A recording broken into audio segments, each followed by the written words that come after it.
The movie starts on Christmas Eve. A young boy laying on his bed, trying to sleep, fearing that he would never hear the sounds of the bells from Santa's sleigh. He wakes up assuming Santa has arrived. He looks out the window but sees nothing. So he gets out of his room and into the living room to check if Santa had left him any gifts. He is sad to see that there is no one there. He sees some milk and cookies on the table kept there for Santa. He then rushes to his room when he hears some commotion. From his room's doorknob, he spies on his parents talking to her younger sister. Her sister tells her parents that her brother had said that he wasn't sure if Santa was real or not. Her parents tell her that Santa is definitely real, and that if she wants Santa to come to visit her and leave her presents, she needs to be sound asleep for that. Her parents leave the room and go to see the hero boy's room, who is faking being asleep. Seeing as their son is fast asleep, his parents kiss him goodnight. They talk to each other saying that it would be sad if their son stopped believing in Santa. It would be the end of the magic for the hero boy. His father makes a comment that he is in such deep sleep that even the express train wouldn't wake him up. He wonders about it, but goes to sleep in a few moments. He then wakes up at midnight because of the sounds of a passing train.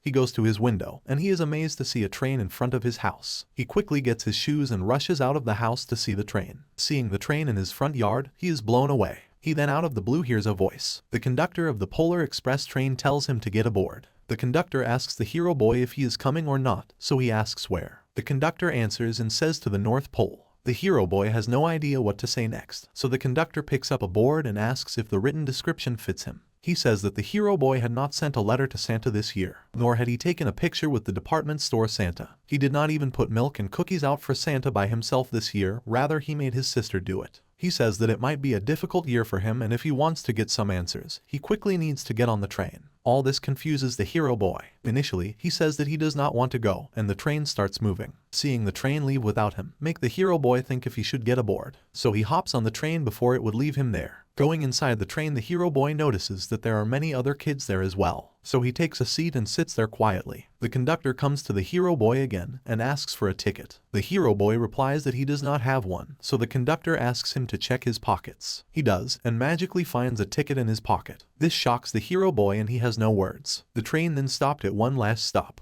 The kids on the train say that they thought the hero boy was the train's last passenger. Nonetheless, the kids go to see who the child is. They see a young, shy kid with ragged clothes, mesmerized by the train, who still refuses to get on the train. So the train starts moving, and the child unexpectedly decides to get on it. So he starts running after it to catch the train, but he cannot and he falls. The hero boy sees this and tries to help the kid, and pulls the emergency brakes. The child gets on the Polar Express, but decides to sit in a different train compartment. The conductor comes angrily asking who had pulled the chain. All the kids point toward the hero boy, so the conductor tells the hero boy that those brakes are only for emergencies. Then he inquires why he had pulled the chain. He tells him that the kid wanted to get aboard but he fell, so to help him and pulled the chain. Everyone says that the hero boy is telling the truth. The conductor calms down and says that they still need to reach the North Pole on time and cannot risk getting late. So the train continues on its journey. Next, the conductor asks the passengers if they need refreshments. They all raise their hands, after which we see waiters dancing their way in with tablecloths and some delicious hot chocolate. They serve all except the child in the other compartment, so a kind girl hides a bowl of hot chocolate for the lonely child under her seat. After they drink it, she stands up to take the bowl of hot chocolate to her fellow passenger. While she is going, the know-it-all boy tells her that she is not allowed to go anywhere on the train without an adult. Here the conductor comes in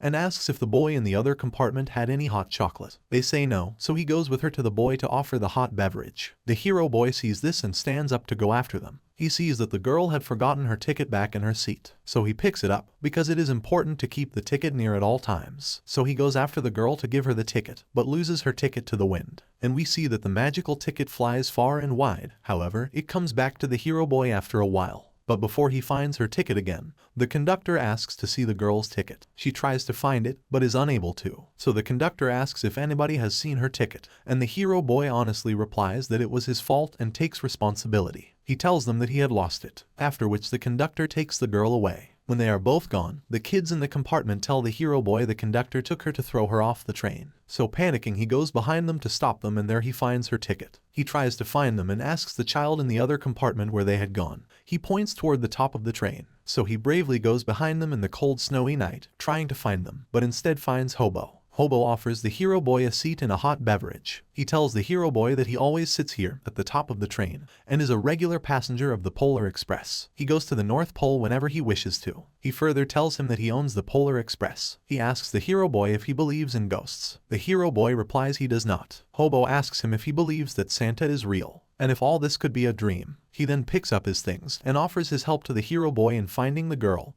and the conductor. Hobo carries the hero boy on his back, but the hero boy keeps on asking questions. So Hobo tells the hero boy that they are about to meet a tunnel, so he needs to hold on tight. The hero boy falls down and sees that Hobo is not there, and he is sitting on a pile of coals. There he sees the girl managing the engine. She says that the engineers put her in charge and go to the front of the train to change the bulb. The girl shows the hero boy how to pull the rope and make the train whistle. He excitedly pulls the rope and the train whistles. The engineer then sees something on the tracks and tells the girl to stop the train immediately, and she does. Stopping the train makes the conductor come in front to inquire about why the train had stopped. He comes and asks why the train had stopped. He then sees thousands and thousands of caribou on the train tracks, which would have made them reach their destination late. But they manage to move them aside and the train goes on. The conductor tells the engineer to make the train go slower, but we see that the train picks up some pace. The conductor, the girl, and the hero boy are standing in the front part of the train. Seeing that the train is not slowing down but moving faster, the conductor sends the girl to tell them to slow down.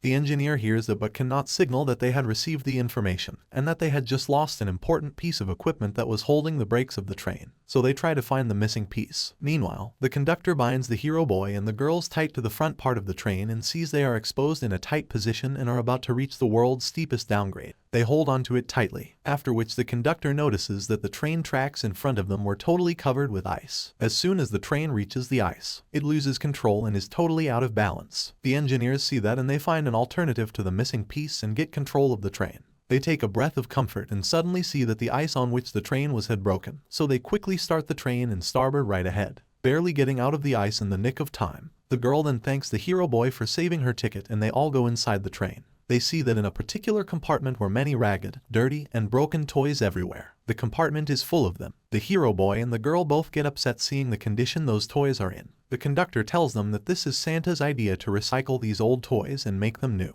They move on to their compartment and settle down. The hero boy sees that the girl went somewhere and he follows her. She has gone to see the lonely boy who was in the other compartment. They both stand there quietly and hear the boy sing a song all by himself. The girl then joins him and gives him company, and together they enjoy seeing the northern lights in the sky. The conductor calls them and tells them that they are just about to reach the North Pole any second now. They reach the city just in time with 5 minutes still left to spare. The kids are all excited and want to see the elves. The conductor tells them the elves are gathering at the center of the city where Santa will give the first gift of Christmas. The kids ask who will get that gift. The conductor replies that one of them would get the first gift of Christmas. They then reach the center of the city and see hundreds if not thousands of elves there gathered around to see Santa. All the kids get off the train and get in order to see Santa except one, the lonely child in the other compartment. The hero boy asks if they should get him, to which the conductor replies that no one is required to see Santa if they don't want to. So the hero boy and the girl decide to get the lonely boy. They urge him to come. He says that he does not know if meeting Santa is a good idea, as Santa has never been around to see him and sent him gifts on any of the Christmas days before. However, he agrees to get off, but suddenly the last compartment of the train gets loose and slides back onto the train tracks uncontrolled and without an emergency brake. The train then stops somewhere in the middle of the town and they get out of it and follow the sounds of Santa's sleigh bells. But the hero boy can't hear the sounds of the bells even though the girl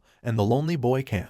Either way, he follows them blindly and reaches a factory-like place, which was mostly empty except for a few elves deciding on some last-minute changes about who should get a gift for this Christmas, after which they pack it up and finalize the decisions for this year. The elves ask their boss if they would take the pneumatic, to which their boss replies yes, and that this is the fastest way to reach the center of the town. They board the bullet train. Behind them, the hero boy and the kids also take the ride and reach a factory with conveyor belts. On a conveyor belt they see a gift for someone named Billy who lives in the same town as the hero boy. So Billy quickly goes after the gift and everyone else too. The conveyor belts take them to giant slides which takes them to a huge pile of gifts. The pile suddenly moves to a place, and a big red sack surrounds all the gifts and picks them up and is in the air in no time. They see that they are moving toward a huge Christmas tree. Suddenly Billy screams that something had caught his leg, so the girl and hero boy grab Billy's arm and pull him up, only to realize that the someone is none other than the know-it-all kid from the train. He says that he followed them because he wanted to know if he had gotten everything he asked for Christmas this year. They reach the center of the town and the elves call on them. The elves say they knew that there were kids in Santa's gift sack and now they should come out and stay with the other kids. Billy wants to take his gift with him, but the elves tell him that he will get this gift at his home and that he should trust them. So he does and gets off the sack and stands beside his new friends. The hero guy, the girl, and the lonely child all stand there to see Santa on his sleigh, greeting and waving at everyone. The hero guy cannot see Santa as everyone is jumping. He also cannot hear the bells on Santa's sleigh while his friends can, so he keeps on trying to get a sight of Santa. He sees that one of the bells from Santa's sleigh falls off and falls near his feet. He picks it up, shakes it, and tries to listen to the sound, but he can't. He tries again, but still can't hear a thing. Then he remembers that he doubted Santa's existence, and so he tells himself that he believes. He believes in Santa and rings the bell one more time, and this time he can hear the jolly sounds of the bell. Santa comes near the hero boy and asks what he said. The hero boy tells him that he believes in Santa and that the bell in his hand belongs to Santa. The know-it-all boy screams to Santa to select him for the special gift, the first gift of Christmas. Santa tells the know-it-all boy that he needs to learn patience. He then tells the girl that she is full of Christmas spirit, confidence, and decision-making power and that she should keep it up. And to Billy, Santa says that he made some new friends and that friendship is the best gift of all, and that he is a lucky boy. Next, Santa picks the hero boy for the special gift. The elves pick the boy up and take him to Santa's sleigh. Santa then asks him what he wants for Christmas. The boy says something to Santa in his ears. He asks for the broken bell from Santa's sleigh as a Christmas gift, and Santa grants him his wish. Everyone cheers. Santa tells the hero boy to keep this bell somewhere safe, and the hero boy puts the bell in his pockets and jumps out of the sleigh. Santa then leaves the North Pole on his sleigh with thousands of gifts for kids all around the world. Everyone starts dancing and celebrating, and we also see a musical rock concert. Everyone enjoys themselves and celebrates Christmas together. Then comes the time for all kids to board the train again so that they can return home. One by one, the conductor puts something on everyone's ticket. On Know-It-All's ticket, the conductor punched learn. On Billy, the lonely boy's ticket, he punched count on and rely on, that he could rely on his new friends, and he goes happily inside. Next came the other girl. He punched on her ticket lead, as in leader, that she is an amazing leader, and last the hero boy's ticket. He punched in belief. After the train starts moving, all the kids ask Billy to show them the bell, so he does and puts his hands inside his pocket to find the bell, only to find that there was a hole in his pocket and that he had lost the bell. He is extremely sad and silently cries all the way back to his home. When they reach Billy's home, Billy sees a Christmas tree and hurriedly goes inside to find that Santa had been there and had left his present for him. He shows that to his new friends and waves goodbye. Next, the train stops at the hero boy's house. He hugs his friend and says his goodbyes to the other girl. After stepping off the train, he waves goodbye to the ghost on top of the rain and to the conductor inside the train, and goes to see if Santa had been there, but he had not, and that makes him sad and upset. So he goes to his room to sleep. The next morning, her sister wakes him up saying Santa had been there and had dropped off gifts for them. He rushes down to see it to be true and finds gifts for himself and his family. Her sister also finds a small gift behind the Christmas tree addressed to the hero boy. She gives it to him and he opens it to find the bell that he had lost at the North Pole. It has a letter from Santa in it. Santa told him that he had found this bell on his sleigh and that the boy should consider fixing the hole in his pocket. The hero boy rings the bell and hears it and feels jolly, and passes it over to his sister. She also hears the sound of the bell, but when her parents try to hear the sound of the bell, they hear nothing, and say that the bell is broken when it is actually not broken. And he remembers that whoever believes that Santa is real, only they can hear the sound of the bells, the sleigh, and the train. The movie ends on a sweet note that the bell only rings for those who believe in it.